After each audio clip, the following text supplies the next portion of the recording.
বেসরকারি বিশ্ববিদ্যালয়ের মানারাতে পাঠাগারে নিয়মিত পাঠ্যসূচির বাইরে পাওয়া গেছে কিছু বিতর্কিত বই। এই তথ্য জানিয়েছে বিশ্ববিদ্যালয় মঞ্জুরি কমিশনের প্রতিনিধি দল।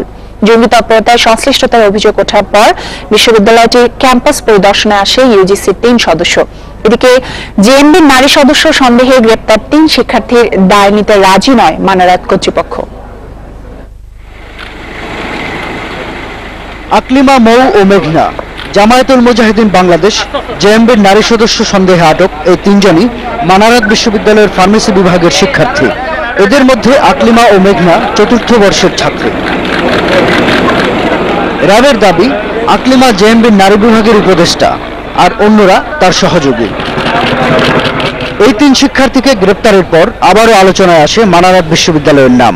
জামায়াত ঘনিষ্ঠ প্রতিষ্ঠানটির ট্রাস্টি বোর্ডের চেয়ারম্যান জামায়াতপন্থী সাবেক আমলা শাহ আব্দুল হান্নান মঙ্গলবার বিশ্ববিদ্যালয়টির 2টি ক্যাম্পাস পরিদর্শন করে নানা অসন্তুষ্টির কথা জানায় বিশ্ববিদ্যালয় মঞ্জুরি কমিশনের প্রতিনিধিরা।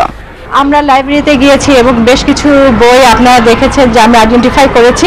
এগুলো অ্যাকচুয়ালি মানারাত ইন্টারন্যাশনাল ইউনিভার্সিটির যে কোর্স কারিকুলামগুলো আছে সেগুলোর সাথে মানে মিল নেই। তবে আত্মপক্ষ সমর্থনের চেষ্টা করেন বিশ্ববিদ্যালয়টির এই শিক্ষক। এই সমস্ত বইগুলো তাদের কিন্তু একদম একাডেমিক বই, এগুলো একদম সিলেবাসের বই।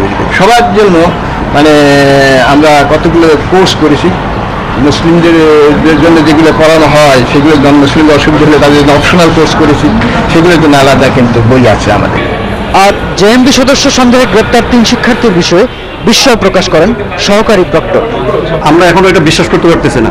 তো ওরা যদি সত্যিই যদি অপরাধী হয়ে থাকে তাহলে সেই ক্ষেত্রে আইনের যথাযথ প্রক্রিয়ায় তারা যদি অপরাধী প্রমাণিত হোক, যদি হয় প্রমাণিত, তাহলে তারা শাস্তি হোক, আমরা সেটা চাই।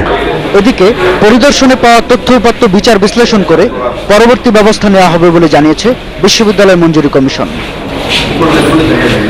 Shahadat Hossain, independent news, Dhaka.